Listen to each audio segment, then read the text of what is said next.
We started with a sensor that turned voice and movement into magic. Xbox, play. And we thought, this will be fun to play with. And it was. But something amazing is happening. The world is starting to imagine things we hadn't even thought of.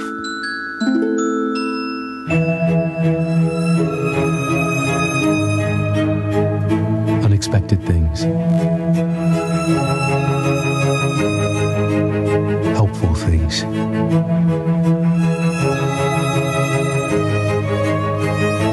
Beautiful things.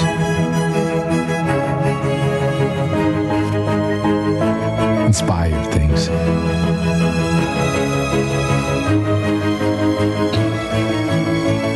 Which is why, even though the world keeps asking us what we'll do with Connect next, we're just as excited to ask the world the same thing.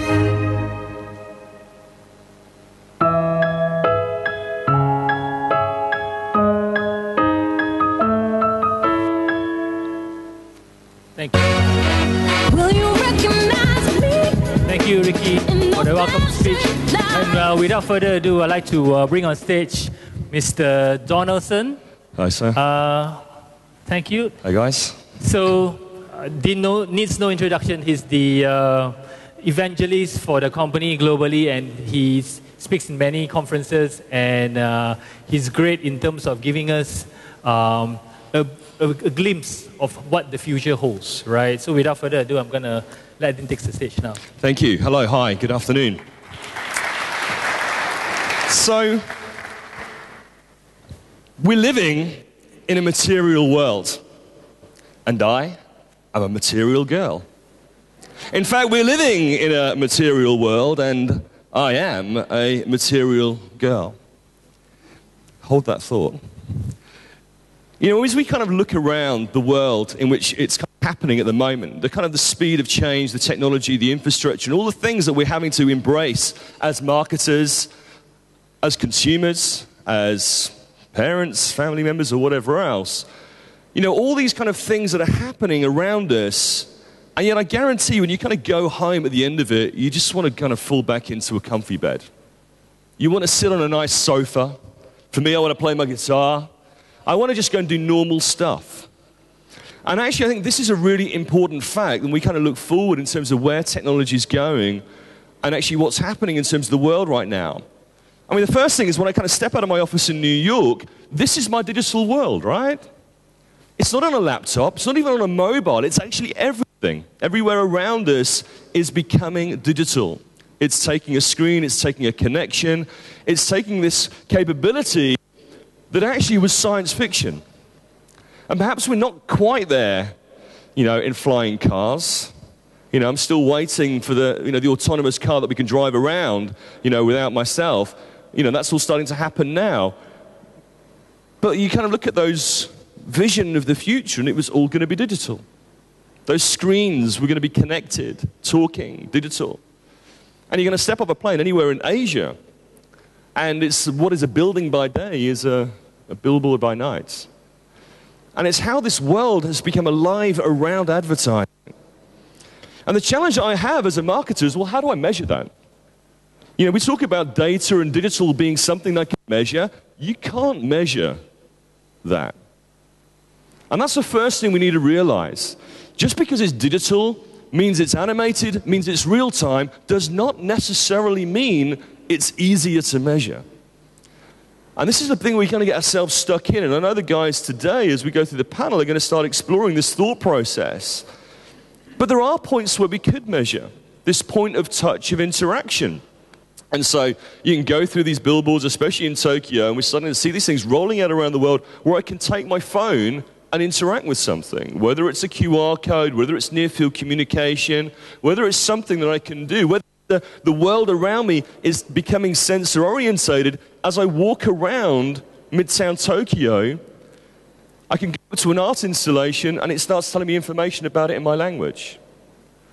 Or I say, does he want to go to the next one? And as I walk down the street, it says, sorry, you're going the wrong way. You need to go this way. And the sensors that are embedding themselves in their surroundings are helping me navigate my world the way that Google helped me navigate the internet, or like us, or Yahoo, or all the other brands that they did in the early days. But this is now happening in the real world, using a similar kind of technology thinking. And so we have to start looking at how these things are sort of finally working a way of connecting in. Because that's what we're in the business of, is connecting with consumers, of telling a message, of telling a better brand story, but in a far more natural way than they ever did before. You see, we talk about things like mass media. But what do we mean by mass media anyway? Television? Okay. Well, mass media could be the fact there's everyone in the same car watching the same film, or is it the fact that your son or daughter is watching something completely different? Maybe he's not watching, maybe he's playing and interacting. It's mass. It's everywhere. Video is everywhere.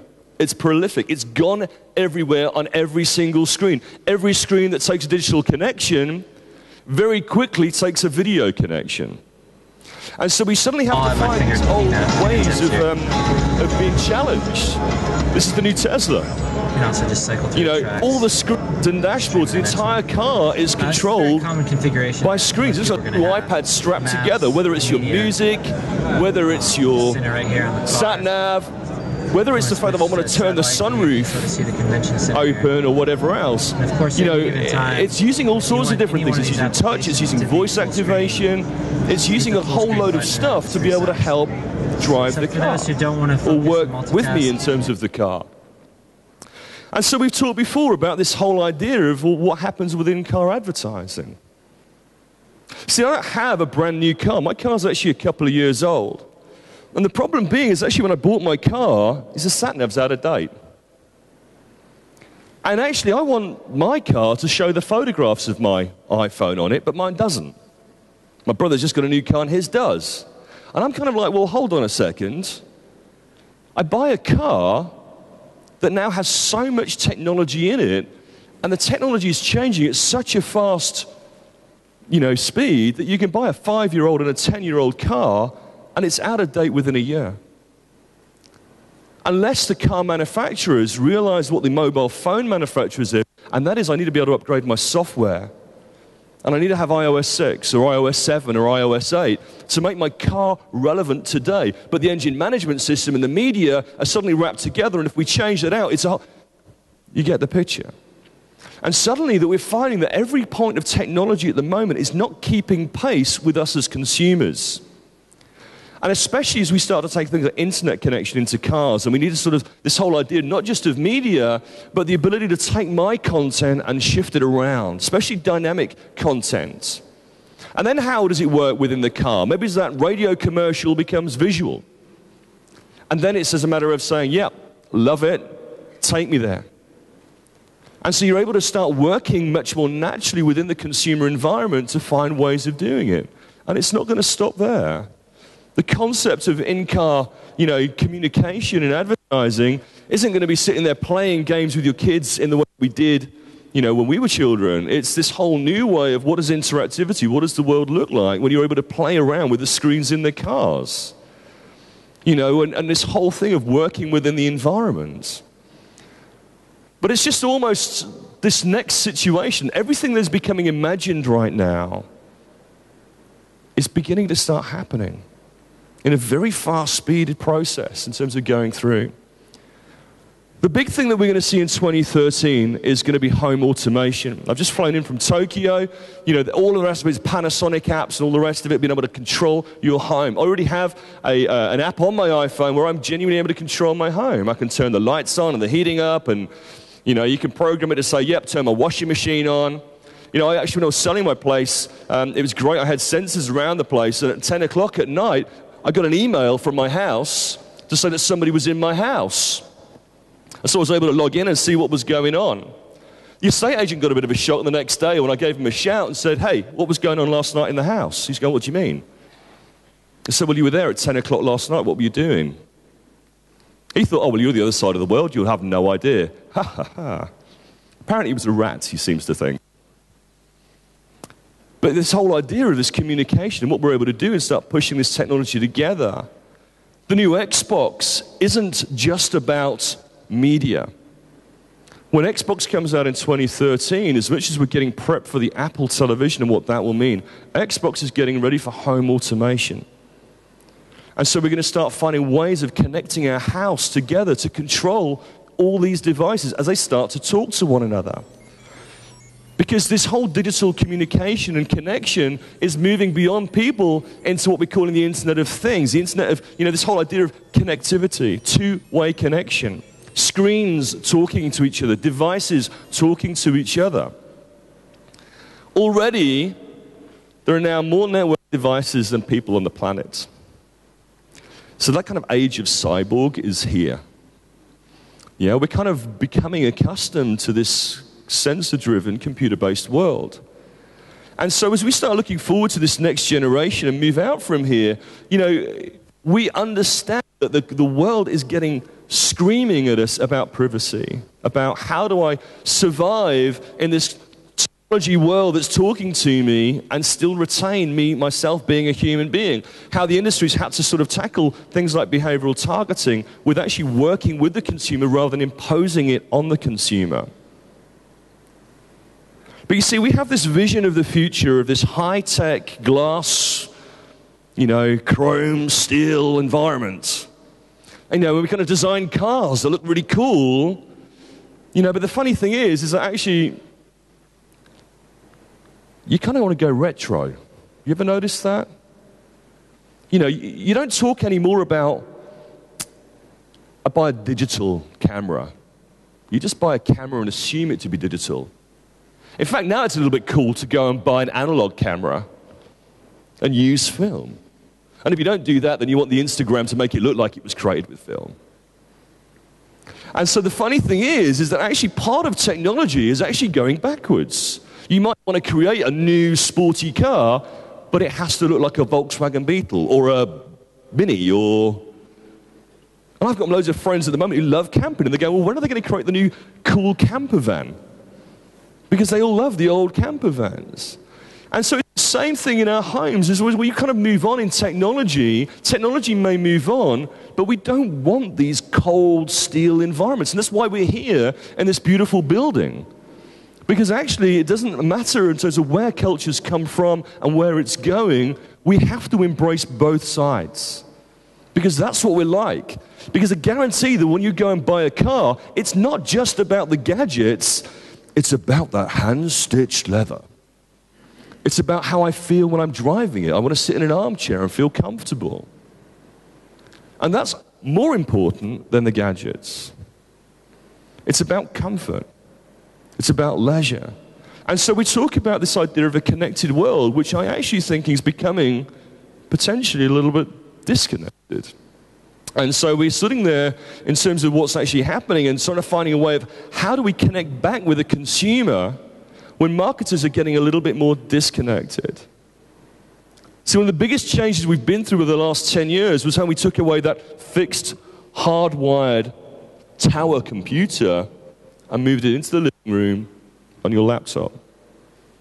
The wireless world. And that was the first iteration of this change because you wanted to be comfortable. Because the whole idea of coming home is to be comfortable. And so technology must find a way of working with me, not me with technology. It's been the fact of, well, why do I have to carry a laptop around and have to wait for it to boot up and crash and load Microsoft Office or whatever, when all I want to do is chat with my friends in bed? Or whatever else you want to do, with the kind of the tech. And so it's a matter of how technology has to work with me as opposed to me imposing my limitations of technology onto the consumer. Well, let's just make them click more. Well, what if I just don't want to click? Find a new measurement. Rather than trying to find new gimmicks to get them to click more, then say, fine, let it go. Let's find a different way to engage with the consumer and different ways to measure them. And the thing is, technology is moving on at such a fast rate, the digital world is actually going to take some of that old thinking and break it down anyway. As we sort of look at where we want to get comfortable, it's how technology works around me as a consumer. And that laptop, that iPad, that iPhone will become a pair of glasses. And they'll become a contact lens. And so this thing is the next 10, 20 years is just going to see it becoming much more easier and organic for me as a person. And so that's something we have to fully understand. And so you have to kind of ask the question, well, what's next for this next generation, these kids? You know, this whole idea of, we can try and take this person and fit them into our way of thinking, but I actually think anybody who's in digital marketing right now is too old. You're already past it. You don't get it. Because you watch a kid and the way they sit there and embrace technology, it's fascinating. I was there in Shanghai the other day, and I literally came out of a shop, and there's a little girl. She must have been more than 3 years old. She was there on a touchscreen phone. And we don't have to teach them. They get it. So we've had 25 years of almost like learning how to sort of do this kind of thing. And they, because we've got to get, my hand-to-eye coordination between what I write and type and mouse control with my screen. And for them, it's just like paper. And they walk up to the TV and they touch it expecting it to change. And it's like, well, why isn't it working the way I want it to work? So we've had 25 years of having to undo what we've learned, and they're coming into it from now expecting it to work in a certain way around them. And that's why I think the way they're going to start looking at it is just going to take all of this old way of thinking and completely throw it away. Because you sit there and look at this little boy, he could be anywhere in the world, and we talk about, he's sitting at home watching television. Yes, he is, except the television that he's looking at is not the television that you and I looked at. What do you mean by television anyway? You see, so he is sitting there. Is he active engaged? Yeah, he is. He's not touching stuff, but he's actively engaged with the content he's looking at. And so we keep trying to break these terms down into something that doesn't actually mean anything. We talk about this black and white idea of media, this old traditional media, a new media. We sit there and try and break it all down in terms of, well, the stuff I do on a TV and the stuff I do on a PC, and then I talk about offline or online, and I'm leaning back and leaning forwards. And we've tried to find a way of all these terms to try and separate our media budgets up together. And the reality being is when you've got apps on a television and you're watching TV on a laptop, everything we know about this terminology just falls apart. Because you as consumers have moved on. I travel a lot. I watch my TV content on my iPad. And it's not live. It's downloaded. Because I don't have an internet signal on a plane. Now, I don't think I'm watching video. I don't think I'm watching my iPad. I'm watching TV. Because TV to me isn't the device, it's the content. Yeah, so I'm watching TV stuff. In fact, Cindy and I the other day, we were having a TV, we were bored of the traveling and everything else. We said, let's have a TV night. Let's get a food and sit at home and try to be normal in the middle of all that crazy travel. And we pulled out the iPad and started watching a TV night on an iPad. And it kind of strongly struck us, thinking, yeah, this is a TV night, except the screen's a little bit different. And so you kind of look at this whole idea of saying, well, does this guy really leaning back? He's pretty engaged to me. He's flicking around his content or whatever else. And then is this guy here really sort of leaning forwards? I think you lean forwards when you're looking and actively searching for content, which is as much about flicking the channel as it is typing into search engines. But once you've found the content, you then lean back, wherever in the world you sit and happen to be. So I think it's more about content than it is about the physical box it showed upon. See, we don't all sit around waiting in the way that we did in the 60s. But, active engagement has been happening for a very long time. In the 80s, we started to see the whole idea of computer controlled. We're starting to find new ways of engaging with it. We're right into a situation where we're all doing this. This is social. Yeah? Facebook doesn't own the term. That, to me, is social. And what are they looking at? The little tiny computer monitor? No, they're on the biggest screen in the house, yeah? So that massive screen is now just a monitor connected to some connection. So suddenly that television and active and passive is different. And the way we interact with those screens is physically changing, continually changing. And it means the way you expect to interact with content is going to change. Because why they're sitting there using a remote control, you know, just like I remember the first TV my dad had with a remote control, it was on a wire. Yeah, do you remember them? People are nodding here. No? Yeah, you're young. Anyway, so, you know, we had it with a wire, and then it became wireless. Guess where we're at now? But now it's becoming much more gestural orientated, waving my hands at it. You know, the next thing, how does advertising look? When you're going to pause that TV and go, lovely dress, can I try it on? Does my bum look big in this? Yeah, you know, not black. Maybe I want to sit there and change around and be able to sit there and say, no, I want to flick my switch and still see it in a different color or try a pair of things on. It's taking a rich media, an interactive web, flash-based way of thinking and applying it in a more natural setting, which is in the home, in television. And so this whole idea of next wave of advertising, especially as consumers are now pumped and ready for television to change. And we assume Apple's got the magic formula. Yeah, and this is where consumers are at right now. They're going, well, it should be 3D without glasses, and it should be apps on there, and it should be able to do this, and it should be doing, and Apple are just going to make it for me, and when's it coming out? So the consumers are actually ahead of where our industry is right now because they're demanding change and expecting what I can do on my phone is what I can do in my car, is what I can do in my home. And it doesn't matter where you are in the world. Middle of a jungle, I sat there and I pulled out my phone, and this little girl was looking over my shoulder, and I just handed her my phone, and she suddenly started playing games. I didn't show her, she just got it. And then the funny thing is when you pulled out an iPad, and that little face is lit up, and she suddenly showed her brother, and she was trying to teach her brother how to, and he was like pushing her off, leave me alone, I've got it already. You'd never seen one before, in the middle of a jungle, and like straight away, they were like playing around. And so this whole idea of 50% of under 15s by 2015, 3 years away, they're going to have touchscreens. Trackpads, mice, thing of the past. You know, and so a lot of this stuff is happening.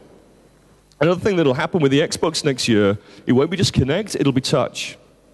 A couple of little sensors either side of the screen will sit there and actually be able to make any screen in your home potentially drawable. I'm not quite sure what's going to happen with sticky-fingered, jammy-fingered children touching a telly, but it's going to be this idea of turning every screen into a touch-based screen. Voice activation. Hi, TV. Channel up. Channel up. Volume up. Sure how it works in your house, but you know, if you're sitting there using your hands and your voice, shouting at the kids, go, will you sit down and shut up? Or the TV will be going, bling, bling, bling, bling, bling. We don't control what's going on the telly. So clearly we've got to find a way of it working through this technology. But there's some load of processes that are happening now that the consumers are just demanding that it becomes organic. And so it changes the way we think. You've even got another company in China right now that's working with a San Francisco company, and they've got a great strapline. They say, do you mind? Okay, and to them, do you mind is, do you think? You know, because when you think the channel changes. So it's great. You sit there and like control the thing by just literally thinking the television channel, I want to watch channel 1, and it's done. And so there's a lot of things that are happening. But the whole idea is this whole idea of on air is shifting to online. Everything is a digital connection.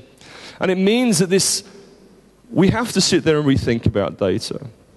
Because that is the key point that we as marketers are concerned of in a digital world. It's just that digital world is radically changing in the way that we kind of grew up with it over the last 15 years. Last year, there was more data generated by individuals than in the entire history of mankind.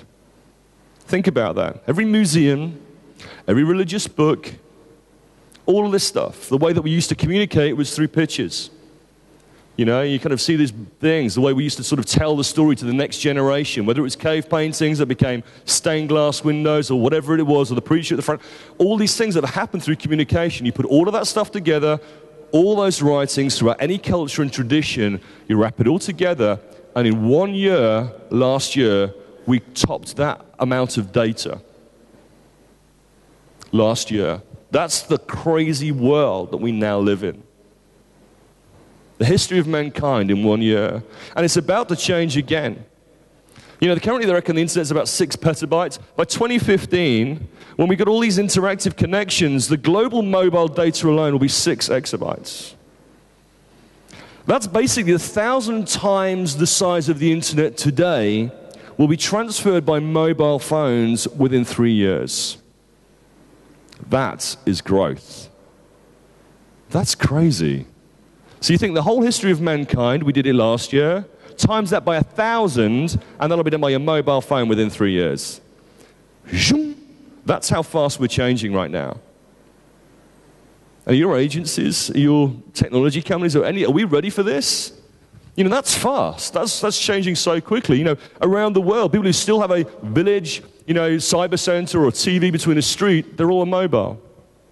You know, the amount of speed and change that's happening right now with mobile, this kind of crazy world in which we live in, well, you know, what was it 7 billion people and 5 billion mobile handsets?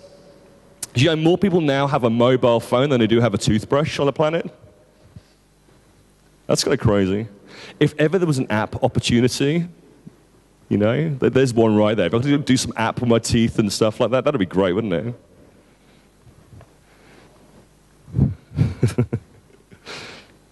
TV. See, the whole mobile explosion is about video. It's going to be driven, this whole analog digital web, it's going to be personal. So what does TV advertising of the future look like? You know, kind of a banner here. Is that the video of the future? You know, what we do know is that this whole idea of web, you know, has been branded around over the last year. I've been saying, well, we have to idea in this converged world to change www to mean whatever, wherever, whenever. Okay? This is something I've sort of heard about over the last year. I challenge that.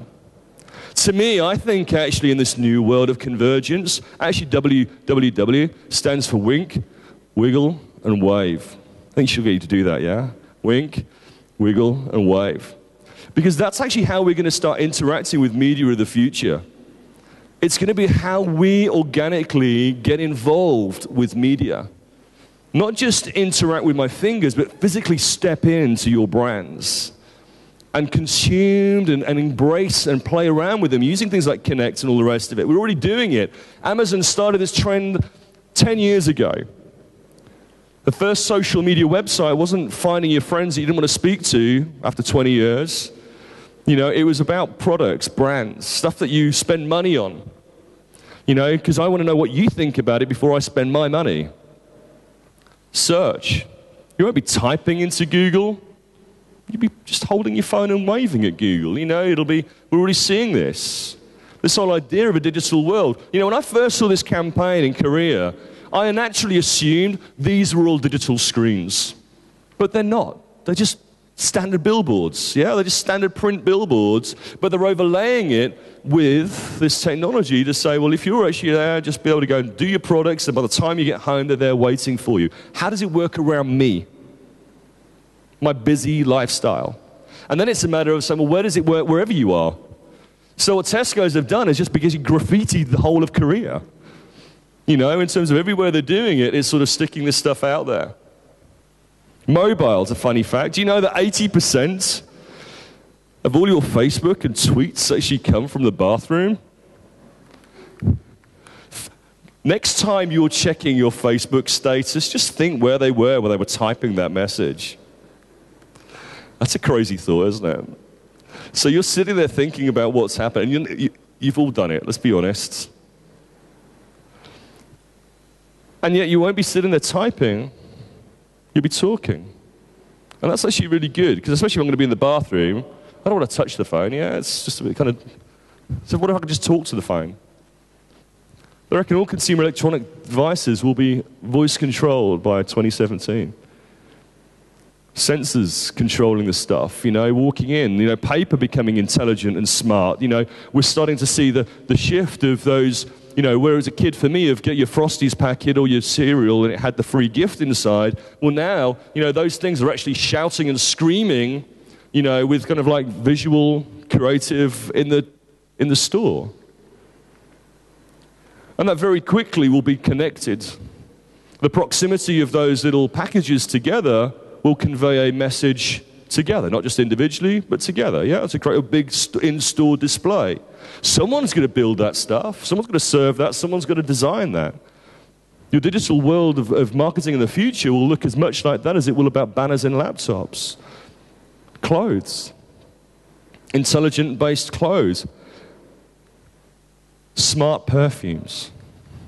There's actually a company I'm aware of right now that's doing smell-o-vision. So they can actually project the smells through the television. Yeah, it's actually coming. And so digital perfume. I want to see the first digital scratch and sniff campaign. That'll be awesome. Yeah? That'll be really cool to do a scratch and sniff digital campaign.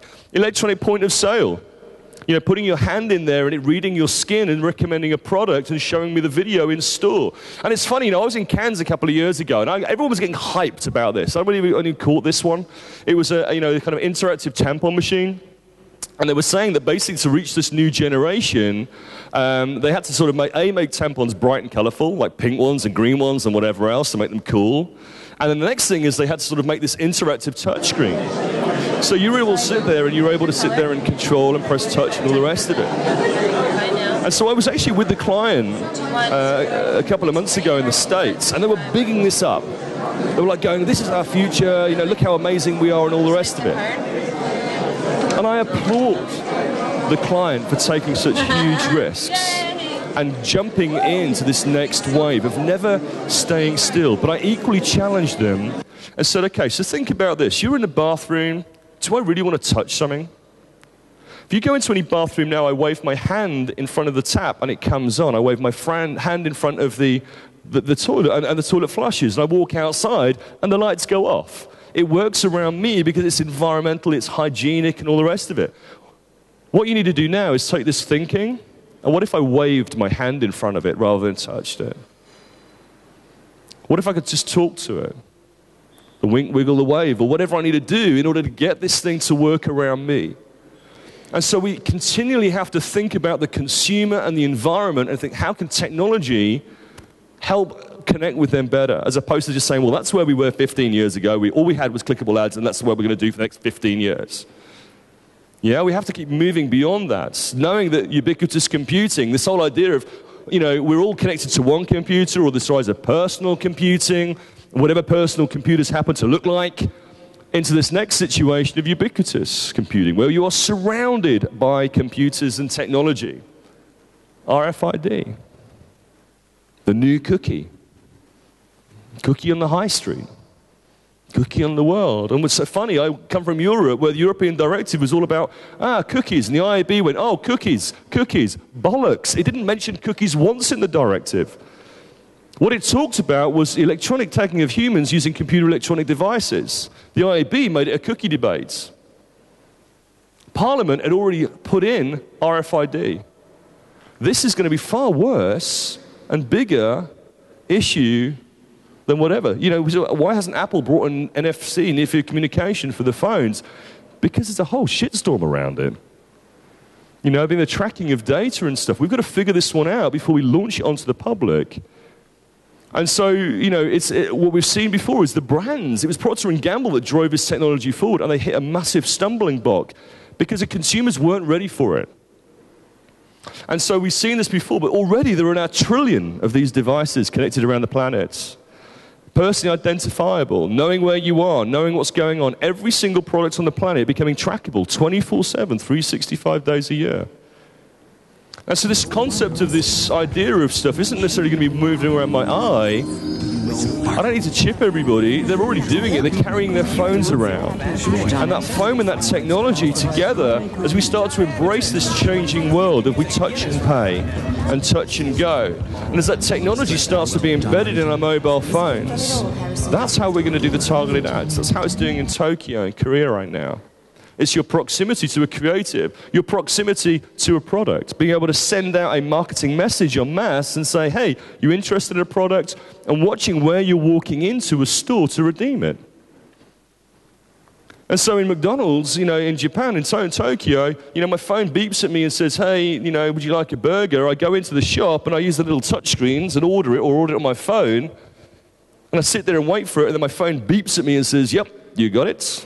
Ready? And I literally walk up and touch the phone, and you can walk out. I mean, that's fast food.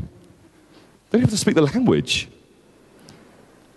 And yet the funny thing is about that is they have huge, unparalleled amounts of data in terms of what they're collecting and how they're measuring that stuff, using things like mobile payments. And mobile payments are going to be the biggest thing that we need to look at in terms of consumer data. I had a great statement from Visa recently at a conference. They turned around, and this is their sales pitch. They said, "We know when you're going to get divorced before you've even decided.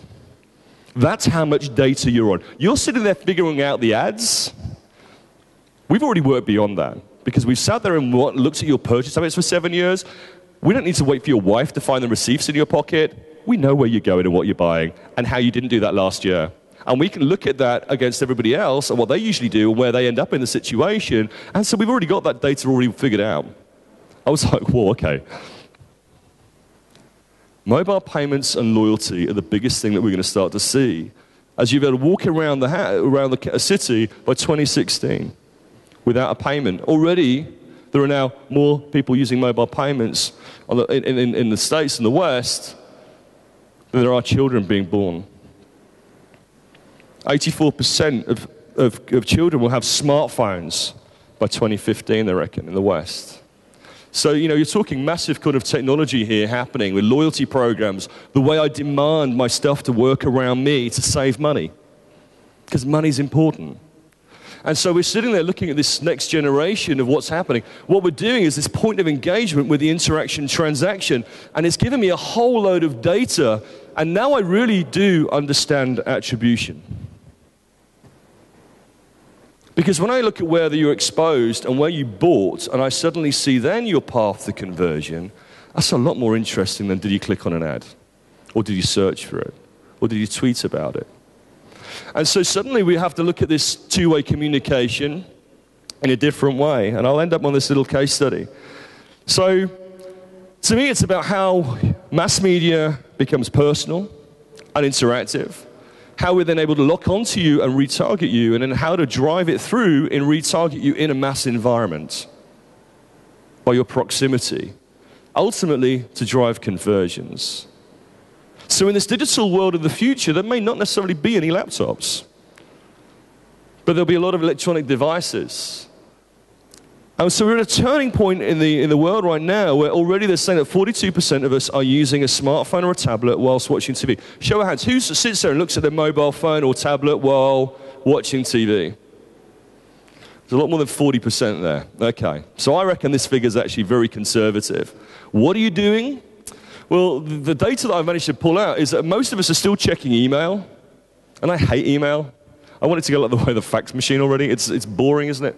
But this is the one that's social media, schools, looking at content related to ads, looking for coupons, deals related to ads. Look at the numbers. That's far more than we ever saw in clickable ads. In fact, they reckon 25% of consumers go online after seeing a TV ad. Mass to personal, display to search. Well, I reckon that figure's going to go up as we start seeing more and more content becoming automatically recognized. And so what we do is what's happening in the world right now of television and video is content is being started to have keywords. The way we metadated a website to be able to search for it. The way we took a clapperboard to say scene 1, scene 2, scene 3, so you could skip content, will become searchable video where I can go Antonio Banderas and it'll bring to every quote and it'll zoom straight through to that scene in the video. Or I'll look for a particular product and I'll take a film like here and then suddenly I can take an old passive movie and your proximity will trigger the latest TV ad based upon the keyword that's already placed in there. And so this is what happened with Channel 4 last year. They came to us last Easter and said, look, we've got a massive TV show in the UK. It's called £1 Million Drop. I know it's in the States. I don't know whether it's in Asia. Yeah, people saying yeah. So, okay, you know what it's like. You're sitting there playing the game. And they said, look, massive TV show equals massive advertising potential for us. But rather than people shouting at the TV, going higher, lower, put the money there, let's give an interactive game for them to play along. And so they created a game on a laptop. And the idea was they were able to play along in real time themselves and bet virtual money. But they said, well, when it goes to the ad break, the laptop stops. Why can't we get the TV ad to appear on the laptop at the same time? So we looked at a couple of options. We've got a lot of TV content and assets as DG anyway, and we said, well, why don't we just fingerprint, turn these little keywords into audible signals, which we then pump out through our TV playout systems, so when the ad's actually played on television, and you walk in with your mobile phone, you can basically click to listen into the actual TV, and it will drive a connection point back to our servers, and our TV servers will talk to our online servers. It'll match the ID, and it'll pump the ads back down to the device. Yeah? Makes sense, yeah? Except the problem is that takes over 10 seconds to execute. And when a TV ad's 30 seconds, and when I've got to get my brain into gear to open up the phone and to press search and to hold it up and then can you keep quiet and all the rest of it, it ain't going to work. And anyway, who pushes, expects ads to get sucked down by consumers? It should happen in real time. So what we did is say, well, what if we move the technology into the broadcast house so that you can sit and do it. They put the listening into the broadcaster house. So as soon as that stuff happens, we've already pinged it, and we can pump it down to any device simultaneously, irrespective of whether they've got a microphone on it or not. And that's how we solved the system. So we have technology that's listening to 1,700 channels around the planet, that's listening in to everything that's happening, and we know what's going on, and we've already got those ads ready to rock and roll, and you just simply open up the page and bang, that ad is ready to go, and that will happen in under 2 seconds. That's how we solve rich media. You turn the page, the ad was there. It's loaded. And it's the same thinking, but in a TV situation. So now, when the TV ad came on, bang, we took that overlay that happened in the actual homepage takeover. Amazing. And the funny thing is, this 30-second ad, because we were able to sit and see how many people were playing the game at the same time, 115,000. Nielsen based 25,000 homes. We just quadrupled that in one ad campaign of accurate data, saying that basically 17% watched the full 3-minute video. Notice, 30 seconds on TV, we served a 3-minute video online, and they sat and watched it. And so you're able to sit there and talk about clicks or whatever you want to do, but you had accurate television measurement the way we've never had before. I'm Kevin Pollak, and this is the $1 Million And that's before we even get to the TV stuff, in terms of the next generation of being able to push stuff down through iPads and rich media creative in terms of what's going on. Let me flick through here. Absolutely unforgettable experience. And so the idea is when you're watching the TV content and you're sitting there having, you pull out your iPad and playing along with it. Singer of U2, Talk It Over. So you're playing along at home with your game. It's about serving the ads in relation to the TV content. So whether you've got your X Factor game here, whether we were able to sit there and push the advertiser, whether it's things like Shazam or Z-Box, which we'll talk about later on, whether it's down to the publisher's websites, whatever the publisher website now looks like, whether it's pushing it down to social media, or even to the brand, there are many jump-off points where a consumer may be engaging while watching TV. Well, what if we could take all that data together? And you could turn around and say, well, all this audience, wherever they're watching, they've got the ability to second screen ad. And we pull it all together, and we go back to the advertiser and say, there's the value of your TV campaign, accurately measured. And that's why we now partner with Nielsen to give them this scalable solution. Because we're actually able to accurately look at television engagement. And then we figure out how do we drive the advertising and push it down to them and connect it through to them in terms of there. That's where the money is. So for us, as we're going to go through the day, it's that conversation. How do you make technology easier for a consumer? And how we as a technology company have to make your lives easier. And that's basically what we're all about. So thank you very much.